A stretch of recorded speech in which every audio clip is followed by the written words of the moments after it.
One Hitman Kilogram here, and today I'm going to be reviewing WWE 2015 TLC. By far, no, not by far. I mean, it was a good match. It was a good night. There was some good things and some bad things that happened. Anyways, I'm going to be showing y'all clips of how everything ended. Anyways, the first match was for the WWE Tag Team Championship. Now, how this started out was it was a 3-on-3. No, it was a 6-man tag team. We had the New Day, which was Kofi Kingston and Big E and Xavier Woods. But Xavier Woods didn't fight. He was in commentary, playing that trombone again, as he always does. I hate that trombone. I want to break that freaking thing in half and tie it around his neck. Anyways, so what happened was that I forgot to mention the rest of the teams. The rest of the teams were the Lucha Dragons, which is Kalisto and Sin Cara, and then there was the Usos, Jimmy and Jey Uso, the sons of the legendary Rikishi, the Hall of Famer. Anyways, it was a good match. I mean, they fought on and on. It was a ladder match. It was for the tag team championship. I didn't know it was a ladder match. Anyways, they fought on and on and on. Forgive my face. This crap right here is hideous. I need to get rid of that crap. It's because it's been hot. I've been sweating a lot at night, and my roommate likes keeping it warm, and he gets on changing the thermostat because he comes in late at night. So whatever. They'll all be out here in a few days. I can clean my face up. I just gotta scrub harder on my face when I take a shower. Anyways, so they had a good match. There was at one point where the Usos had a no wait, it wasn't the Usos. It was the New Day where the New Day had the Usos, both Usos up against a ladder on the against the turnbuckle, and Big E just decided to run and powerbomb himself through the ladder. They did it again. They did it again. They did it again. And then Kofi Kingston kept on playing that trombone.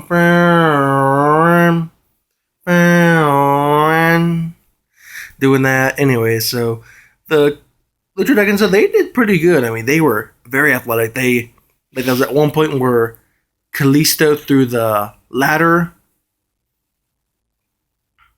or Kalisto and Sin Cara both at the ladder, and they threw it outside to knock out the New Day and the Usos. And it landed on both of them, which was pretty cool. And then Sin Cara, being the high flyer he is, I had to get on top of the turnbuckle and jump over and knock out everyone. And then there was Kalisto. He was alone. There was a ladder in the ring. But I don't know why he didn't go for the titles, though. He decided to go and take on more pain. So he decided to jump up and take out the Usos and New Day again. Anyways, don't get me wrong, the Usos had their moments where they took out every... There was a point in the match. I didn't get to see the whole match because I was busy cooking my dinner, eat my leftover pizza and whatnot. And so I decided to... what am I saying? Anyways, they had a pretty good match. The Usos did pretty good in this match. They fought their hardest. They double super kicked Big E in the freaking face. I enjoyed it. I mean, there was one point where Sin Cara, no, it was Kalisto. Kalisto had Big E down underneath the ladder, down on the ground, like way down, and Big E was like,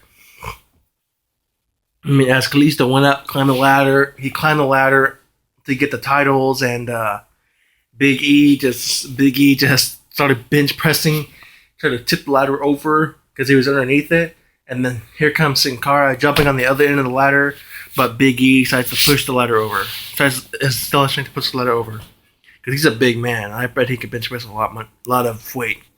Anyway, so how the match ended was I'm fixing to show y'all, so stay with me.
Anyways, that's how the match ended. I know.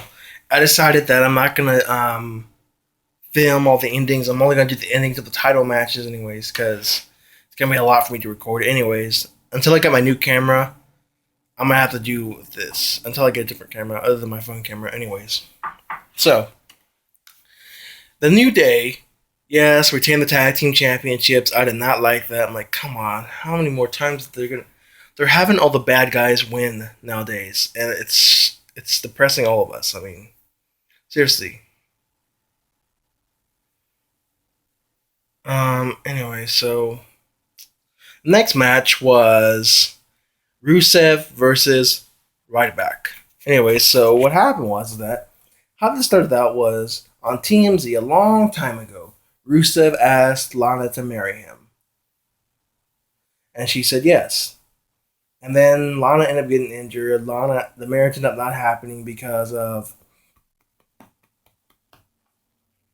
she fell for Dolph Ziggler because something to do with Dolph Ziggler being naked in the dressing room and all that in the show and her seeing him naked and all that. She got with Dolph Ziggler. Then Summer Rae came in, got with Rusev and all that. The rivalry happened up again. Blah blah blah. Summer Rae left Rusev. Lana left Dolph Ziggler because she got hurt arm and all that. Then what happened was that Tyler Breeze came in the picture and all that whatnot. Summer Rae got with him. Dolph Ziggler was beaten by Tyler Breeze twice or three times. Then Dolph Ziggler finally beat him on SmackDown, Thursday Night SmackDown. Even though Tyler Breeze dominated throughout the match, it took this one super kick in the face. It took one super kick in the face of Tyler Breeze for Dolph Ziggler to win the match. Anyways, blah blah blah. Then Lana returned on Raw a few weeks ago, 2 weeks ago actually, and she said, "No, Lana returned 2 weeks ago after Rusev said he wanted to marry Lana, and she said yes again. And then they're gonna have their wedding, but they were decided to they were gonna do a wedding, I guess, and then right there, who comes out? Ryback. He yells out, "This is not an episode of Teen Wolf. This is Monday Night Raw, and you have a match with me right now." And then he started fighting Rusev and all that. At one point, Lana got pushed when one point they were fighting and Lana was on the other side of the steel steps, and Ryback pushed Rusev against the steel steps and ended up hitting Lana. And then Rusev started feeling so bad for her, he picked her up and took her to the back, and he got counted out. The next night on Raw, they fought again. And what happened was that, oops, that was the pen hook. Hold on, things always falling off. Anyways, what happened was that they decided we're gonna. I don't know. What happened was that Lana said, "I forgive you," but I don't know if Rusev might. They fought again.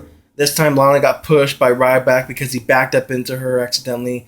She said she was injured, and then Rusev ended up giving the accolade to Ryback outside the ring and all that. They clapped, and Lana liked it and all that. Ryback ended up losing that match and all that, and then they had a match on TLC. It was a good match. They were fighting back to back, head to head. I always wanted to see it. There was one point where Rusev was undefeatable for a year, where Ryback was gonna first face Rusev, and I thought it was gonna be a good match. They're about the same height, and Ryback's just as strong as Rusev, but Rusev attacked Ryback before the match and injuring him. Anyway, so after that, skipping ahead now, TLC. That's what started up the match. They were fighting. They were going head to head, back and back, blowing punches at each other. At one point, Rusev was fighting off Ryback outside the ring, and Lana was right behind Ryback. And Rusev pushed Ryback, and then Lana decided she decided to sound like she was hit by Ryback. She decided to use both of her hands and slap his back and then fall backwards, as if she was knocked down by Ryback. They got Rusev mad. He threw Ryback in the ring, gave him the accolade, and Ryback didn't respond. He passed out, and Rusev didn't let go. He had Ryback in there for about maybe 30 more seconds or so before he let go. Usually has his opponents in there for about maybe 5 seconds, and then he lets go after the match is over. But that wasn't the case. Ryback lost. I was sad about that. Speaking of which, Sheamus made the League of Nations. Ever since he won his title, he got the four corners of the world. There's Sheamus from Scotland, I think. Or no, I don't know. I forgot. Wherever the Celtic warrior stands in. Anyways, there was Alberto Del Rio from Mexico. There was Rusev from Bulgarian or Russia. Anyways, and there was Bad News Barrett, or better known now as King Barrett, from London, Britain, or wherever he's from. Anyway, so the next match was Alberto Del Rio versus Jack Swagger, one of my favorite wrestlers, a true patriot to me. He was with Zach Copeland. As Zach Copeland returned, he was with Alberto Del Rio. They made the Mixed Americans. They had the American fly or mosquito in here. I don't know what it is. Fly. I'll get rid of it later. Anyways, they decided to make the Mixed American flag. The flag had like half. They had half the Mexican flag on it, half of America flag on it, and all that. Then when Alberto Del Rio during the League of Nations, he left Mixed America. I thought they were going to get Jack Swagger in it, but they decided not to. Zeb Colton didn't want anything with Jack Swagger. Then Alberto Del Rio left Zeb Colton, and he went with the League of Nations. He had the U.S. title. He won from John Cena after making his return. After John Cena had his United States Open Challenge, Alberto Del Rio beat him for the title. John Cena left. He's not been seen since then. I know right now he's taking break. He's going to take a 6-month break. Anyways, he had a match against Jack Swagger. It was a chairs match. In this match, chairs are legal. Nothing else. No tables, no ladders, nothing else. Chairs are legal in this match, and there's no hold barred, which means if you're in a submission, and even if you grab the rope, the ref's not going to break it up because it's still legal. That's what no hold bars mean. Anyway, so they were fighting. At one point, Jack Swagger grabbed Del Rio. He grabbed the chair, put it up against his leg, and gave him the Patriot lock, which is basically an ankle lock. Which he grabs a foot and twists the ankle from using his hands. He had a chair stuck inside Del Rio's leg, and he pressed up against that chair using his body as the ankle was being twisted, which meant not only was the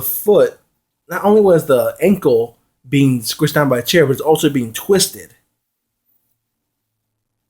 And then there was another point where Del Rio had Jack Swagger outside the ring, beaten badly. He threw like tons of chairs on top of him.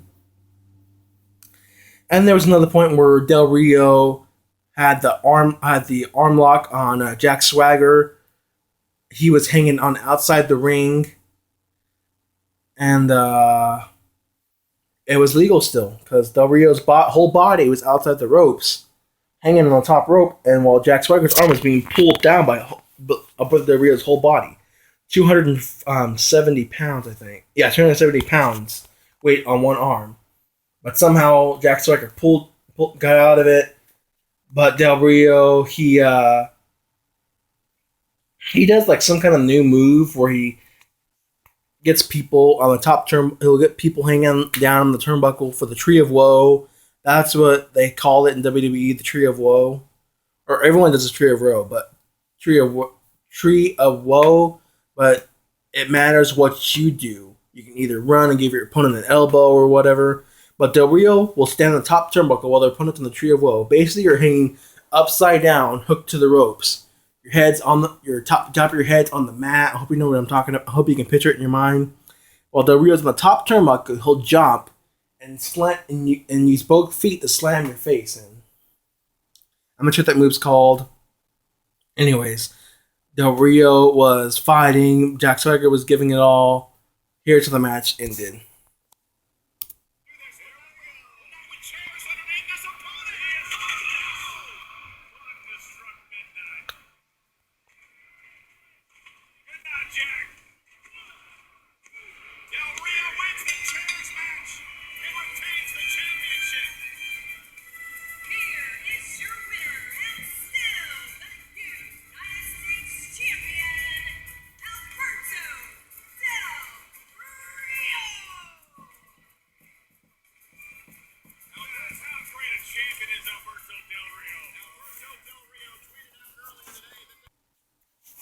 That's the match. Anyways, the next match was, I need to hurry up with this video because it's gone 16 minutes and I still got a few more matches to talk about. Anyways, so what happened? The next match was the Dudley Boys, Rhino, and Tommy Dreamer versus the Wyatt family in a tables match. And one thing the Dudley Boys know is how to use tables.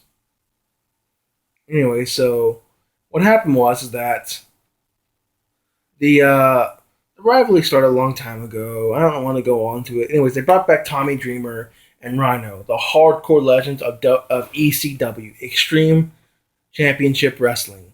In ECW, every night, chairs, tables, ladders, anything you can think of was all legal. There was never no DQ. There was never holds bar. No, there was hold bars, but there was never a way you can get disqualified. I mean, that was it. Except if it was hold bars, you can get disqualified by that. Anyway, so they had a tables match. They fought head and head. Tommy Dreamer eliminated Eric Rowan. I think. Yeah. And then all he did was splash on the table. Luke Harper eliminated Tommy Dreamer, though, by just super kicking him into a table. I think that's what happens. Who else? The Dudley Boys 3D'd Luke Harper, like the good old Dudley Boys always do, through a table. Devon got eliminated by being chokeslammed through a table by Braun Strowman. Rhino got eliminated by being speared through a table by Luke Harper, I think. Yeah. And then it was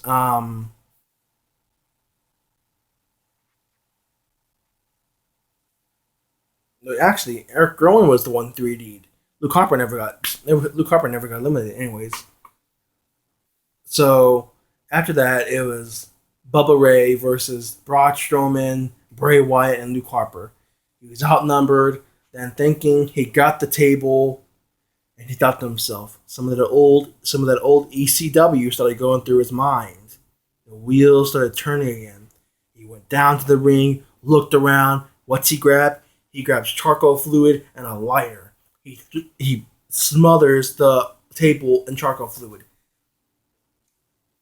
What he didn't realize that as he's doing it, before he can set it on fire, Bray Wyatt's doing the spider walk. He gets up, he grabs Bubba Ray and slams him and does the urgent slam on him through a table, and that's how they win. Sadly, though, I was upset that happened. Although I didn't really care who won. I liked both teams. Anyway, so that's what happened. Eric Rowan was the only one eliminated for some reason. Anyway, so the next match was before I did, Tommy Dreamer brought out during the start of the match. What I liked is that Tommy Dreamer brought out, as soon as the match started, he slid underneath the ring, he slid out from the ring, he went in the ring and started throwing out trash cans and all that. One point he grabbed the cheese grater and slammed it to the crotch of Braun Strowman, and this started grating his crotch, and that's gotta hurt. Anyway, so after that was the title match, the Intercontinental Champion title match. It was Kevin Owens versus Dean Ambrose. Now Ryback had lost too much to to Kevin Owens, so they're like, let's get Dean Ambrose fighting instead. So Kevin Owens and Dean Ambrose fought. They fought and fought. It was a good brawl. Kevin Owens multiple tried to pop a power bomb Dean Ambrose, but he was never able to land it. Dean Ambrose hit one dirty deeds on Kevin Owens, but he didn't. It didn't work. He kicked out. And Dean Ambrose said it was going to be the end. He tears his shirt now. He'll tear his muscle shirt, and he'll do whatever. Kevin Owens was able to do a cannonball powerbomb, a cannonball turnbuckle cannonball. He's basically gliding his opponent up to the turnbuckle while they're sitting down. He'll run and he'll flip, and his whole body will land on them. That's called a cannonball, a Kevin Owens cannonball. Anyway, so they fought and they fought, had a good brawl and all that. People were cheering them on. Dean Ambrose even went up top, used the elbow and slammed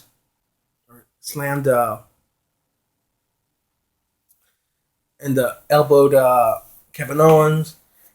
Here's how the match ended. It was an interesting way how it ended.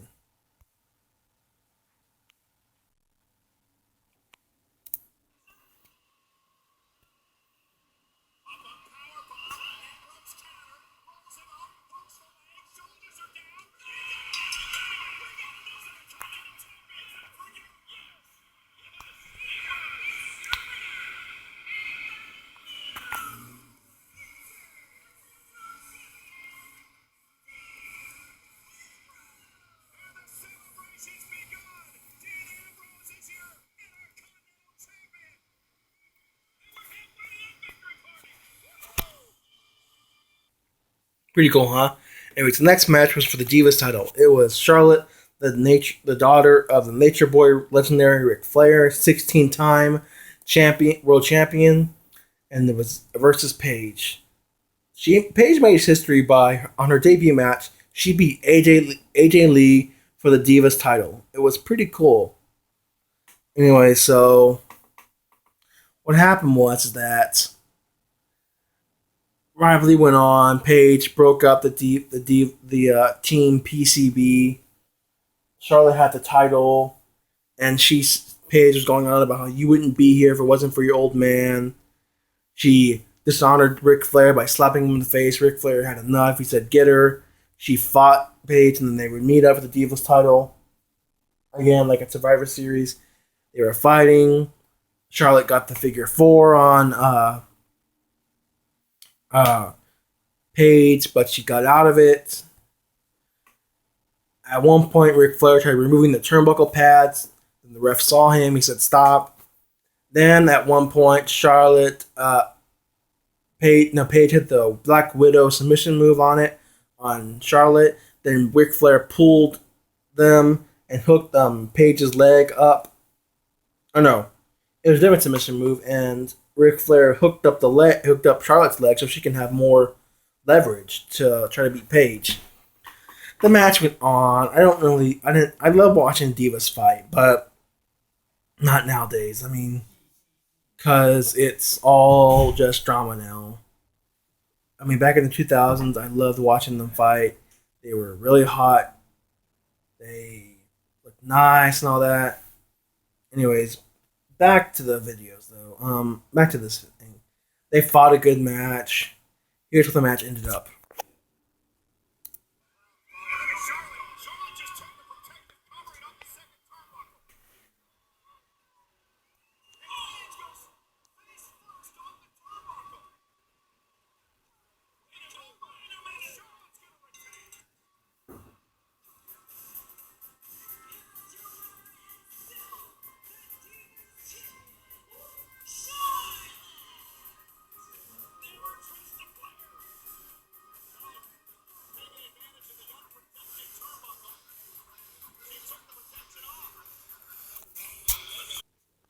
Anyways, the next match, pretty good match anyways. The next match was the main event.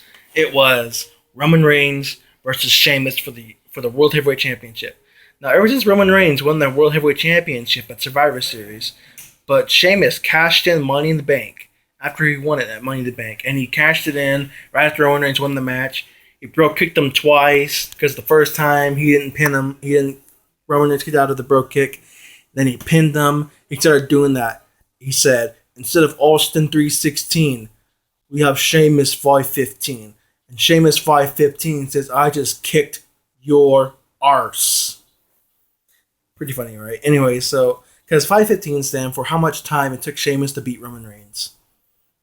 Anyways, they had a match. Sheamus then became the four-time World Heavyweight Championship. He won his first title against John Cena at TLC back in 2009. Anyway, so they had a TLC match, which I thought was going to be cool because it was the main event. It's going to be awesome. And so Sheamus and Roman Reigns fought. They fought brutally. I mean, at one point, Sheamus was kicking the crap out of Roman Reigns on the stage, and then Roman Reigns reversed and threw Sheamus right into the ladder. And Roman Reigns, being the brute he was, he started grabbing chairs because there was tables lined up along the ramp, and while chairs were stacked up on the tables too, there was tables along the ramp and there were chairs stacked up. He grabbed the chairs, started tossing him through the ladder, hitting Sheamus in the head hitting Sheamus in the head. Another point, Sheamus went for the white cross, and which basically like the whole body's like Sheamus holding your body on his back while your head's below, like right in between, like right close to his thigh. He got on the steel steps and jumped, and then he landed right on the table. Not only did he land on Roman Reigns, but they landed on the table, and they were out. Roman Reigns holding this guy. I'm pretty sure he had a broken rib or something. Another point, Sheamus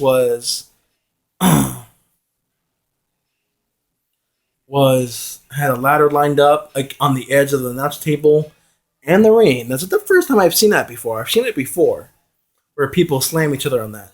But what happened was that what I didn't see before was Roman Reigns slammed Sheamus on it. And what happened was that the ladder, not only did it bend, it broke. It snapped in half. And we don't see that every day. I mean, you'll see a ladder break, but it'll bend up. I've never seen a ladder break like that. Anyway, so there's another point where Roman Reigns is going to grab the title because Sheamus is still out there. I mean, ladder breaking happened at the end. There was another point where before that happened, Roman Reigns is going to grab the title. And then who comes in? Rusev and Alberto Del Rio. They come in. The League of Nations came in. King Barrett didn't come in for some reason. He showed himself in a clip when they were with the League of Nations and all that, but he didn't appear that night though. They stopped Roman Reigns from grabbing that title. They kicked the crap out of him, and then Roman Reigns started delivering Superman punches to both of them. Sheamus was still then they power bombed. Then that's when Sheamus and Roman Reigns power bombed each other on the ladders. And so here's how the match ended. It ended in a pretty interesting way.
My bad, that was not the ending. But you saw how what happened. League of Nations attacked Roman Reigns. He Superman punched both of them.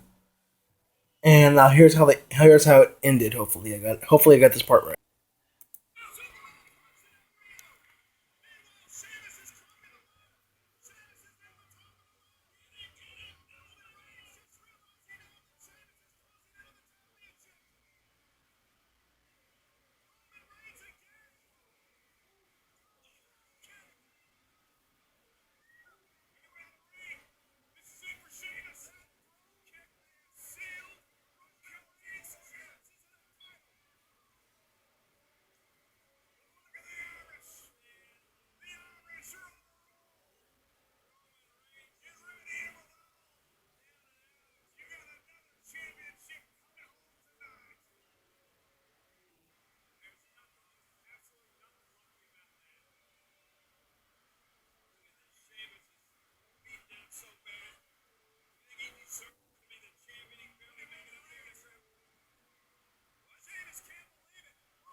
That's how it ended. I was pretty happy about that because to me it's not really Roman Reigns' time. Anyways, after that, Triple H came out. After that, Roman Reigns got mad. He got pissed off. He started beating up Sheamus. Triple H and one security guard and a bunch of refs came out to stop it. And then Roman Reigns started attacking Triple H. He brutally attacked him. He slammed them on a table. The table didn't break though. That would be through a table, not on the table. Some on a table. It broke. It didn't break. Then he speared him. He speared him through the air and broke the announcer table. He broke at that time. He brutally attacked Triple H. Stephanie was like, "You'll never work here again." She kept on saying, "Stop, stop, stop." But after Roman Reigns did that spear, said, "You'll never work here again," and that's how TLC ended. Anyways, I gotta go. This video has gone on for 35 minutes. Like, comment, subscribe. Hitman Kilogram signing off. And we just assassinated that. Peace.